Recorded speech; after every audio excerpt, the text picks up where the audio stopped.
আসসালামু আলাইকুম। কেমন আছেন? আলহামদুলিল্লাহ আমিও ভালো আছি। আপনাদের মাঝে আজকে নিয়ে যাচ্ছি একটা ছোট্ট ভিডিও। এগুলো তো সবাই চিনেন, কেউ গয়াল বলে, কেউ বনপশু বলে।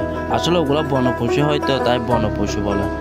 তারপর হচ্ছে গিয়ে আপনাদের কারো যদি নেওয়ার আগ্রহ থাকে আমার সাথে যোগাযোগ করতে পারবেন, আমার নাম্বার থাকবে। তারপর হচ্ছে আমার মেসেঞ্জার নক করতে পারবেন। যে যেরকম চাবেন সেরকম পাবেন, আমার সাথে যোগাযোগ করতে পারবেন। আসসালামু আলাইকুম।